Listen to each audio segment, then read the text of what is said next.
Les aventuriers du rail, la Pennsylvanie, présente au verso de la version United Kingdom, donc la version numéro 5, c'est la version un peu industrielle des aventuriers du rail, et nous sommes en Pennsylvanie, et la Pennsylvanie, on peut bien voir que c'est industrialisé. Nous sommes dans un terrain très, rectiligne, hein. On voit les frontières de la Pennsylvanie sont très rectilignes, les voies sont longues, sont rectilignes, et pas de fioritures, ça va droit, ça file droit. C'est pas un plateau qui est très joli, hein. Il est pas aussi joli que d'autres plateaux des aventuriers de rail qui étaient bien décorés. Celui-là, il est assez froid. Donc même les cartes objectifs sont assez froides. Voilà, des cartes objectifs classiques, hein, ça va jusqu'à 20 points, mais assez froides, hein, ça vend pas forcément du rêve. Donc voilà, la Pennsylvanie, ça se joue comme un aventurier de rail plutôt classique, hein, 45 wagons. Au début du jeu, on prend 5 objectifs, on en rejette 3. Enfin, on prend 5 objectifs, on en récupère au moins 3.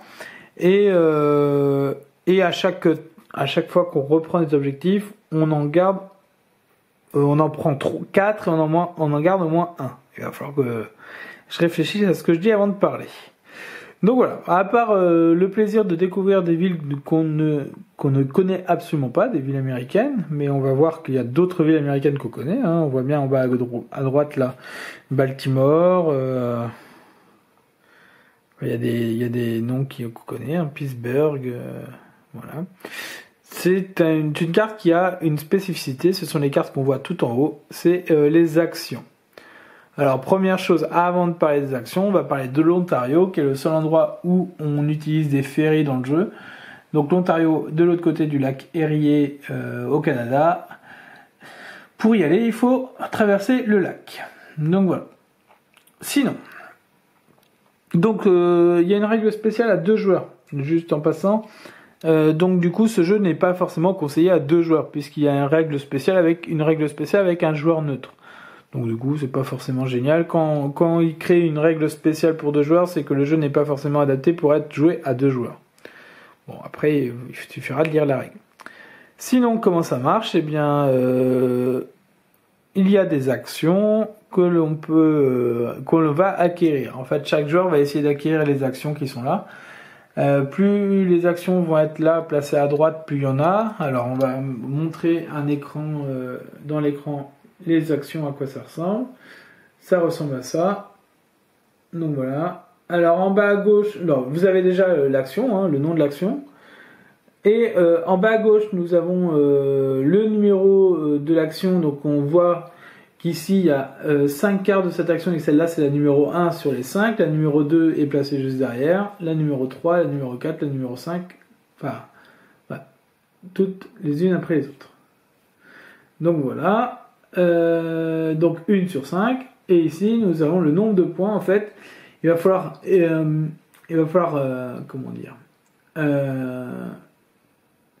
collectionner les actions, et après c'est un jeu de majorité. Celui qui aura le plus de New York Central System, celui qui en aura le plus gagnera 10 points, le deuxième 6 points, le troisième 3 points.